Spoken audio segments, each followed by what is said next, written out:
Hello and welcome to the Back to Movement podcast. This is your host, Bernadett, and this show features everything you need to know about back pain, fitness, wellness, and movement science. It's evidence-based, bringing you the latest scientific research along with expert tips so you can live pain-free. And my mission here is to help you achieve a healthy back, leading you to a life full of vitality with the freedom of movement.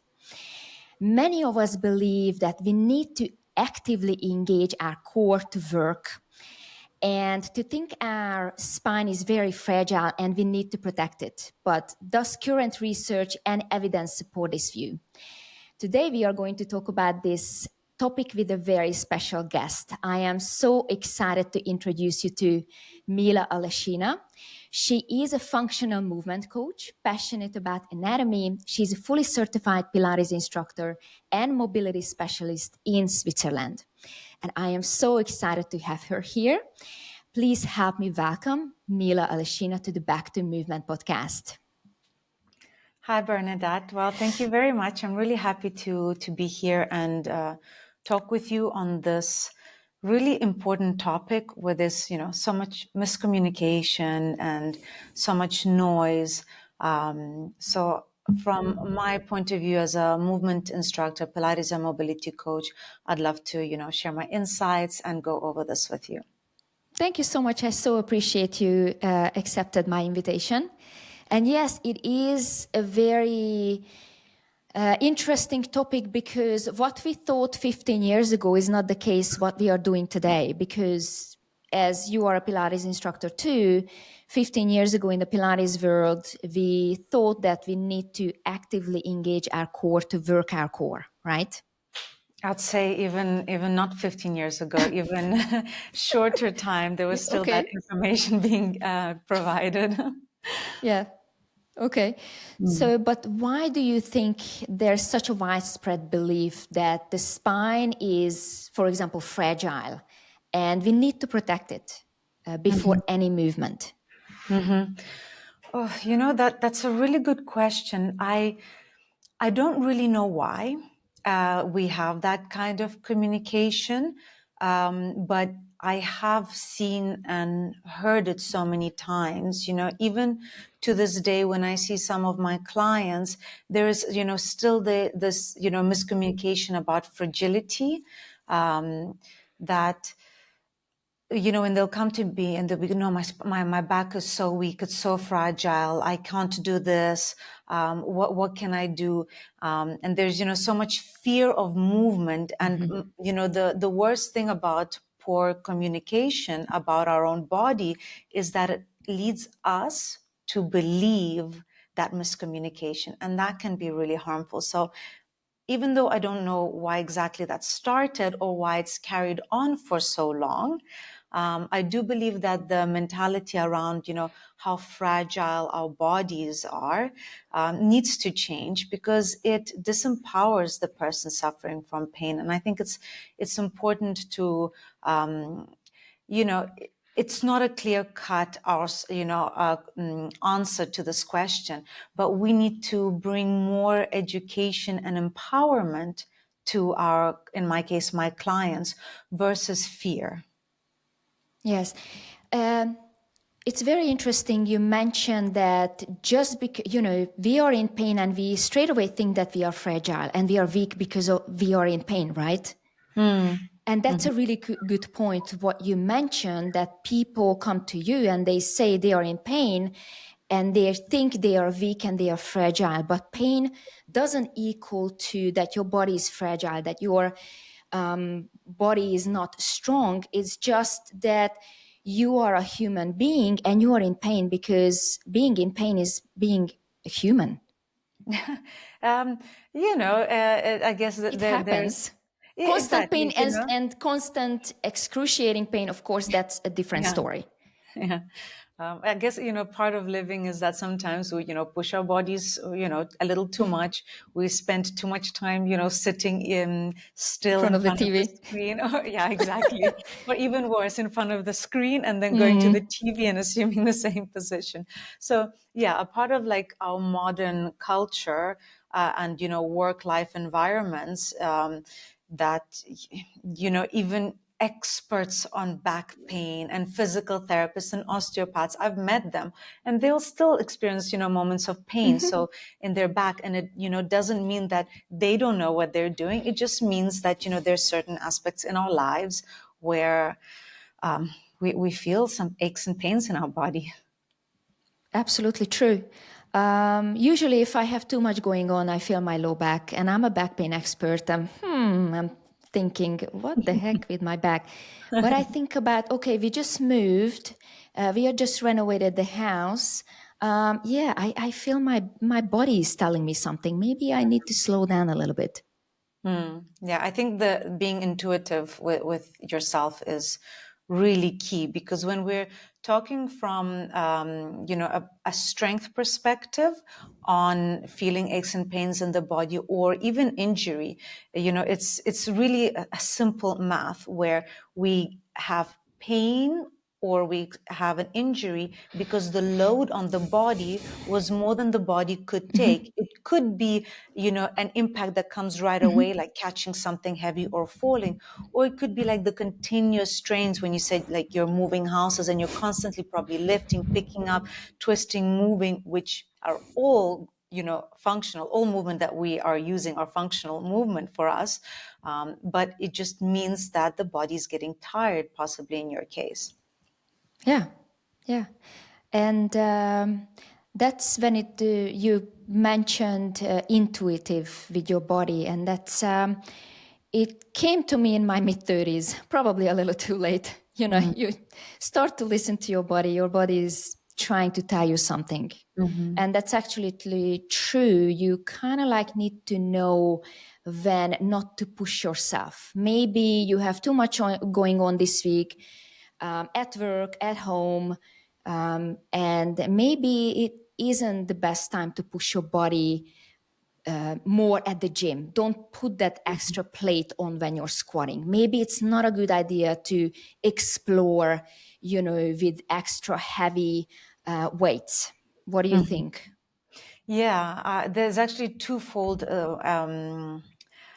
thought process as you were saying this. At least when I was a bit younger, and I still hear it from some of my older clients, that, no pain, no gain. And that, if I don't feel like I'm dead after a workout, it means I didn't do anything. And it's such a terrible way to think about exercise, because, very often we are our own best advisors. If we really focus during movement on how we're moving and how we're feeling through that movement, we will probably know when enough is enough. And, it's important to listen to those moments and not the mantras of no pain, no gain, because, getting into an injury and being in pain, there's zero gain to that. So that's one way that I think about it. Another way, and this is something that, I still see sometimes with clients, and I find it to be quite a challenging obstacle to overcome, is the aspect of being intuitive in your life or your movement practice in general. And what I mean by that is, some people will come into a class with me and they will want me to do it for them. Okay, I have a pain, like, let's fix it. And there's so much more that comes into it, is that I'm constantly asking for feedback. So not telling me, or being honest with your own self while exercising, where your limits are just not a smart way to work out. And so as an instructor, I can do so much in cueing, in coaching, but just because my body moves this way, just because I've seen, three other clients before you that moved in this certain way, doesn't mean that you're going to move like that. And so being intuitive with your body during exercise, in exploring your range, kind of getting to know where you're comfortable, even if we're doing smaller movements, is super important, because it just goes back to, you can be told so much, but it's when you start kind of training yourself that you'll feel the best benefits, I think. Yeah, I absolutely agree with that. And many people with back pain fear movement because they believe their spine, as we mentioned, unstable, fragile.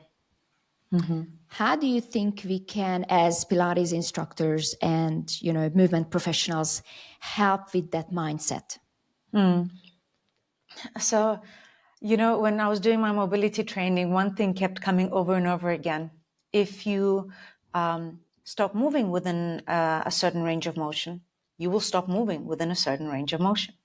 So if your, back hurts and all you do now is keep yourself upright, you avoid any kind of twisting or bending, okay, you might find some relief because during the acute phases, maybe the twisting is aggravating you. So of course, you don't want to be pushing, just like what we said earlier, into a training or moving intuitively and listening to your body. But if you forever stop that movement because you have identified that movement as a bad movement for you, your body is unprepared to take you there. So, you could be sitting in a car and you're looking back to, I don't know, look at your kid, maybe look at the car or something behind you. And all of a sudden you get into that rotation and all of a sudden you are unprepared. So you might trigger more pain. And, it's a really great topic because it's important to understand when to avoid certain movement, during the acute phases, during phases where we're in pain going there. But we can explore pain-free range of motion. And then when we're getting better, we have to keep improving our mobility, because if I can lift my arm all the way up, but I can't catch a ball all the way up because I have no strength, all of that is injury zone. So if I stop moving there, I'll either lose mobility altogether or I'll become weak and become more prone to injury. And the same goes for the spine. So yes, there is a time and a place where we should minimize certain movements, not to aggravate our pain, but we have to come back to a state of being confident and comfortable to move in our bodies. Yes, and this is when you already touched base on it's really important to communicate with your instructor, whether you're a physical therapist. It's a really good example. My mom was suffering, very bad back pain, and she had numerous surgeries. And I remember she had physical therapy. She was in the hospital for 2 weeks. And that was back in 2008. No, 2006, sorry. So anyway, and it was before my graduation. And a week after she was in this physical therapy, whatever, hospital back in Hungary. And she told the physical therapist that this is hurting her. And the physical therapist, no, it should be fine. This is the exercise and you need to do it. The next day, she could barely walk. She could not get out of bed. Oh, wow. Yes. So whoever listening and you have back pain and a movement professional or physical therapist or anyone tells you and trying to force you to do something, you are absolutely okay not to. Because Actually, you know your body best. Yeah. So if you work within your pain tolerance, it is okay. But if that movement is aggravating you or makes it worse, you listen to yourself, not to anyone. And always be skeptical, right? Because if someone is forcing you, even though you're pain, they don't know what they're doing. Yeah, actually, I'm really sorry to hear that about your mom, and that she was, taken out of that zone, because you are talking to somebody you trust. So at least with my area, not being a physical therapist or an osteopath in any sort, I think people can be more skeptical to a movement trainer, which is great. But they also should be, skeptical to anyone who's telling them to move where they're just not safe. And I've had clients that have come to me and, they've, had some back pain from running, or they felt it after they ran. And so the physical therapist, actually, this is a real case, told them everything is fine, you can go back to running. So the client tried to run and said, no, my back still hurt. So I said, okay, so what did you do? And she said, I stopped running. She stopped running full time. So that was such poor advice, because it didn't empower her. It just made her feel incapable. So the idea is not to say, oh yeah, you're good, go run, go do this, you're fine. It's okay, so where are you right now? What are the steps that we can take so that you regain that confidence? And confidence comes with strength, it comes with practice, so that you can resume and live your life better, as opposed to narrow it down to whatever's left to do. Exactly. I definitely agree with that. I believe that especially when it comes to chronic low back pain, not acute, when you have been dealing with chronic back pain for a while, movement is good, but only in a degree so it doesn't stop you. So the movement doesn't stop you from the movement, because you probably lost a little bit of confidence in your body because you're dealing with chronic back pain.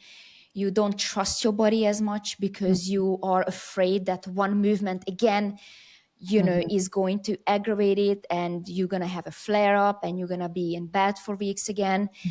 So I think working within the pain tolerance, and even if you have a little pain and it subsides within 24 hours, it is okay. But I do believe that, first of all, make the range of motion smaller, in a movement. And if that doesn't help, just stop it. Yeah, adapt the movement to your body, not your body to the movement. But again, everyone is different, I mean, you need to look at the person, Yeah, they that's why, move. quick fixes are such a, peeve for me, because they almost advise you to do this to feel this. And the person's very different, their injuries, their mental state, fear around that specific movement.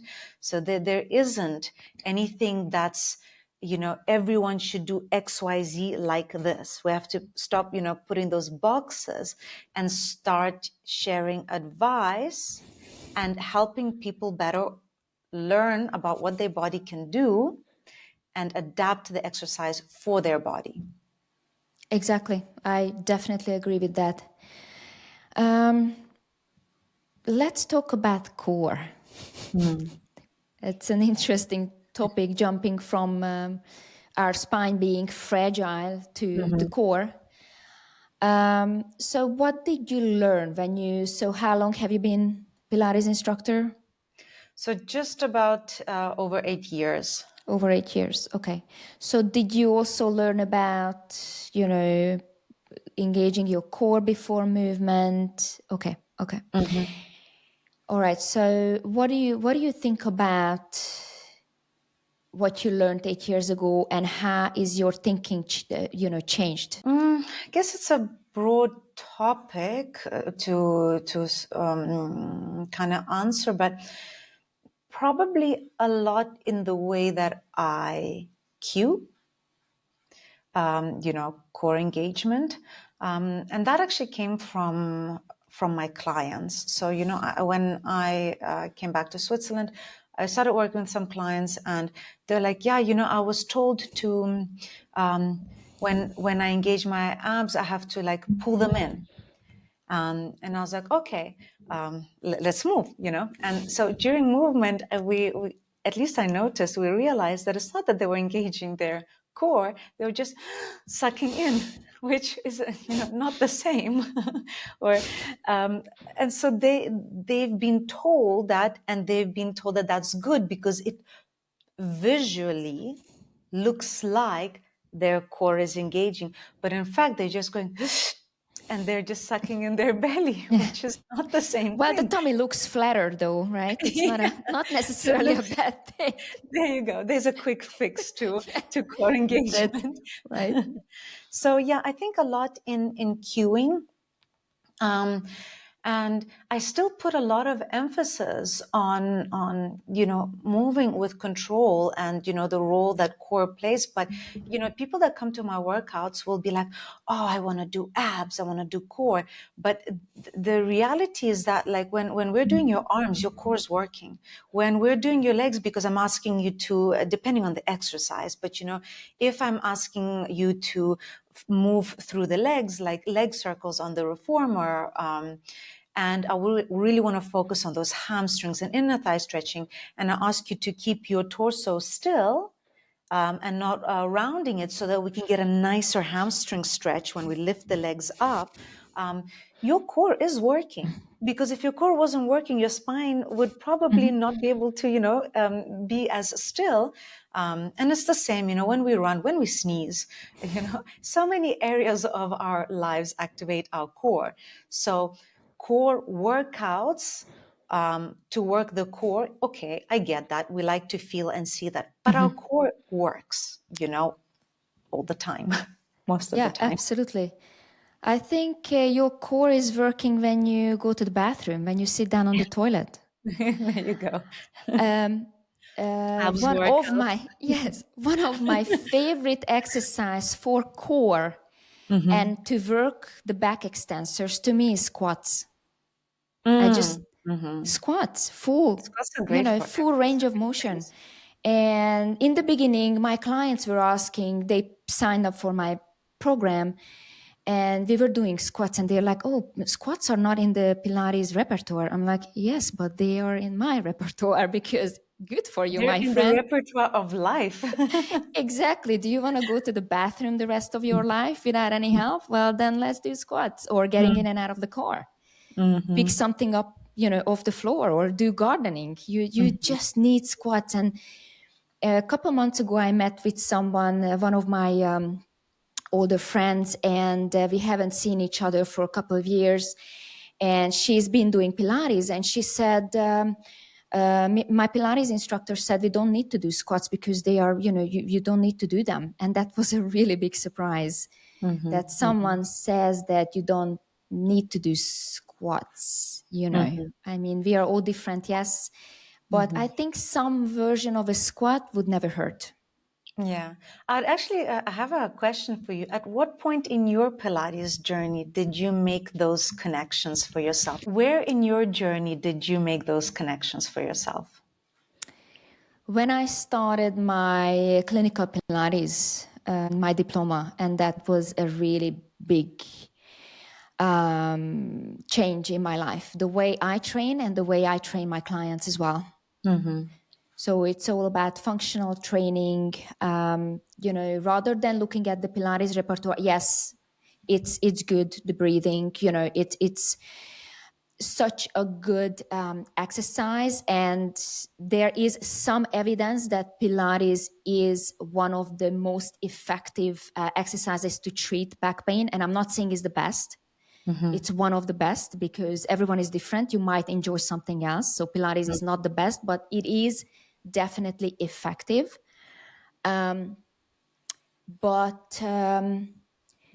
So when I finished my diploma, or when I was actually studying the diploma of clinical Pilates, that's when I realized that, wow, there is, when we were doing research and going into evidence-based practice, that's when I changed. Okay, we need to do more squats. We need to do more of this, more of that, and you pick, you don't just go towards one area. You kind of like blend in everything nicely. Mobility, flexibility, strength. And I think that is the key when it comes to treating low back pain, and also treating the whole person and not just the body part.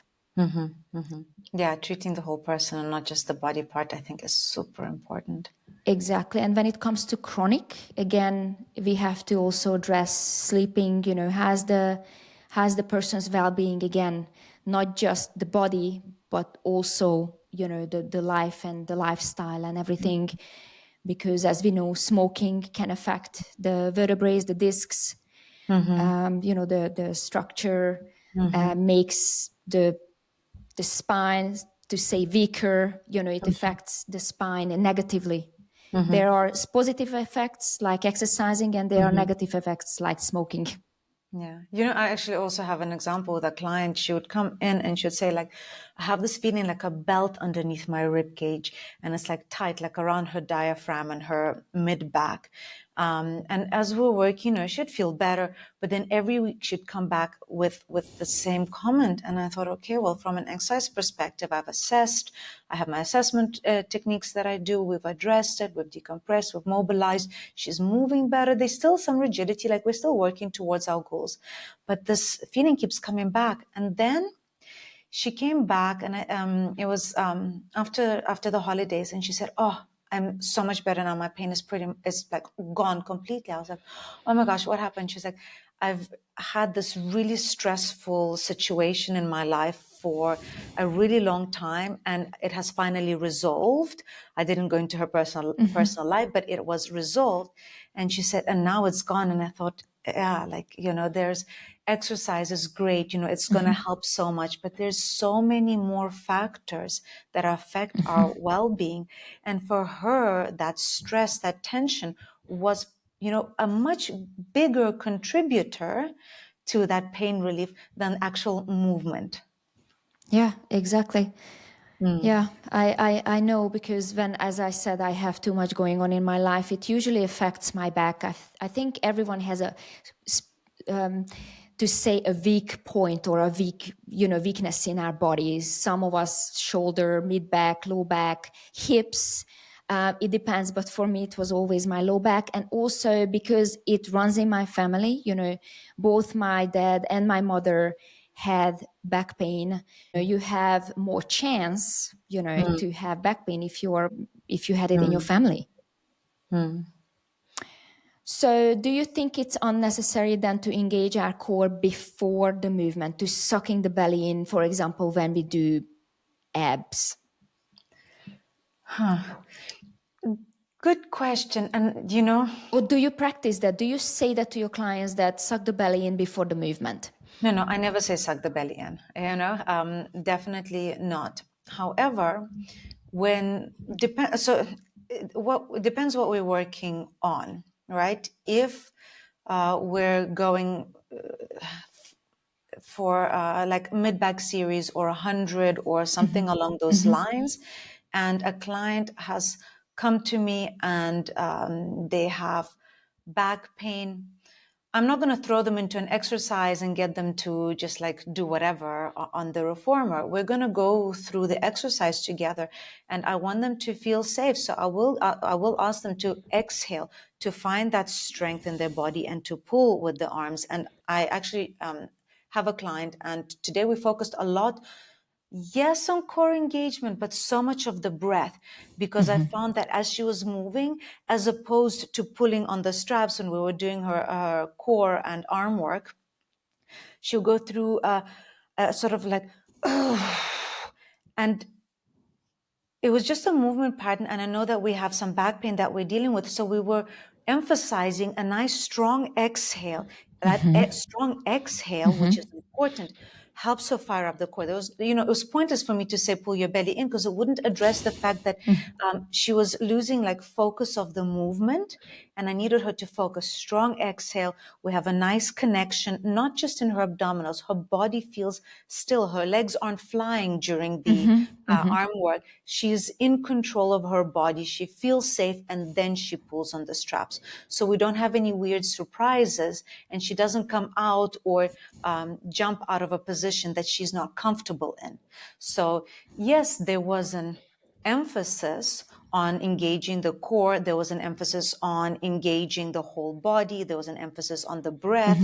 So as a movement, we focused, core was a part of the things that worked, but it wasn't like suck in your belly, Yeah. you know, flatten it out. Like, it's not about the visual. It's about the control, her feeling of safety during movement, and optimal, I can't say optimal execution because it varies on the person, but the optimal execution for her, because I know and I've been working with her for a long time. Yeah.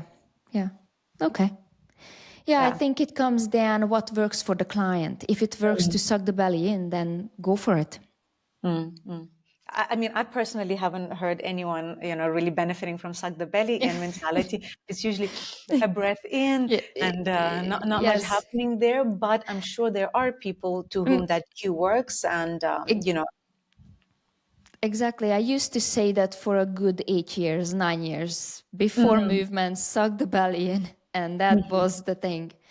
But mhm, I think everything changes, evidence changes, research changes.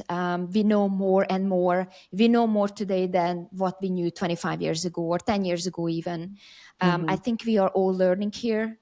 And mhm, along the way, everyone makes mistakes, mhm, and we mhm, are evolving.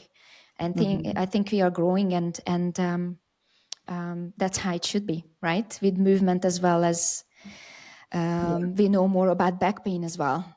Yeah, I think it's important to also, be able to adapt and change our beliefs as the information that we have changes. I think the worst thing as movement practitioners is we get stuck on doing something the way we learned it, and we shook narrow vision there. So, I think it's important to keep learning and learning a research-based approach to exercise versus, trendy approach to exercise. So as long as we're growing in that research-based way of moving, we should and we will be adapting continuously our way of, teaching, cueing, emphasizing certain areas of exercise or the body. Yeah. Yeah. I would like to share with you, I found a really interesting research, and I am going to just to read a part of it. It takes over 3,000 newtons of force to fracture the spine. That's like a 500-pound object crashing into a wall at 30 miles per hour. Mm-hmm. Yet some still believe our spine is very fragile and it needs constant stabilization. Mm-hmm. But the truth is, our spines are way stronger than we think. The reason I wanted to point this out because I see it on social media many times that bending down and bending over can destabilize your spine. And unfortunately, people believe that. And that's when they are scared to move. We scare them. Some people scare them, and that's really sad. So everyone who listens, your spine is strong and definitely not fragile, and pain doesn't equal weakness. And also, another thing that I think is important to remember is that our spine is made up of vertebra. They're bones stacked on top of each other. That means they're joints. They're connected. They're movable.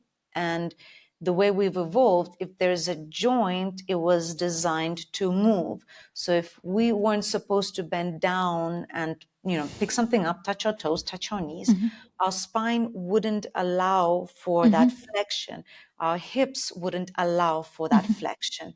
So, I can't bend here, but I can bend here and here. And it's the same with the spine. There's no one stick through my spine. It's all little bones, and it was designed to move. And I think the further we go away from the way our body is designed to be, the worse our state will be. That is why the sedentary lifestyle is, so terrible for our backs. That not so much sedentary lifestyle, but the prolonged sitting culture, right? We'll sit and it's 8 hours a day like this.